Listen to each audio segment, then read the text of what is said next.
सांगली जिल्हा मध्यवर्ती सहकारी बँकेचा एनपीए मार्च अखेर कमी करण्यासाठी बँकेचे अध्यक्ष तथा आमदार मानसिंगराव नाईक ॲक्शन मोडवर आलेत।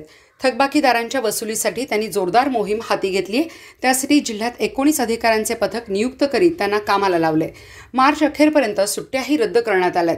थकबाकीदारावर कडक कारवाईची वेळ आणू न देता कर्ज भरावे असा इशारा नाईक यांनी दिल्याने थकबाकीदारांचे धावे दणाणलेत। सांगली जिल्हा मध्यवर्ती सहकारी बँकेचा एनपीए 5% आणि त्यानंतर 0%वर आणण्यासाठी बँकेचे अध्यक्ष मानसिंगराव नाईक, संचालक मंडळ आणि मुख्य कार्यकारी अधिकारी शिवाजीराव वाघ यांनी प्रयत्न सुरू केलेत।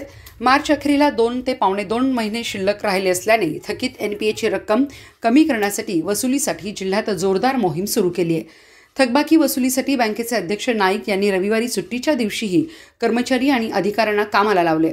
मार्च अखेरपर्यंत शनिवारी आणि रविवारच्या सुट्ट्याही बंद केल्यात। एनपीए थकबाकीमध्ये निम्म्याहून अधिक रक्कम जत तालुक्यातील आहे। त्यातील सुमारे 15 कोटी रुपये रक्कम कोणत्याही परिस्थितीत वसूल करण्यासाठी मुख्य कार्यकारी अधिकारी वाघ यांना तालुक्यातील अधिकाऱ्यांच्या बैठका घेऊन वसुलीबाबत कडक सूचना दिल्यात। मार्चची नियमित वसुली होईलच याची अडचण नाही, मात्र एनपीएची थकबाकी वसुलीचे आव्हान आहे। एनपीएतील सुमारे 53 कोटीपैकी 18 कोटींची वसुली केली। उर्वरित वसुलीसाठी नियोजन केले आहे। या थकबाकीमध्ये जत तालुक्याची रक्कम अधिक आहे, यामुळे या तालुक्यावर अधिक लक्ष केंद्रित केले असून यासाठी 19 अधिकाऱ्यांचे पथक नियुक्त केले। मार्च अखेर ही वसुली होणे महत्त्वाचे आहे। जतची वसुली झाली तर एनपीए कमी होण्यास मदत होणार आहे। जिल्हा बँकेच्या सर्वच थकबाकीदारांनी वसुलीसाठी सहकार्य करावे।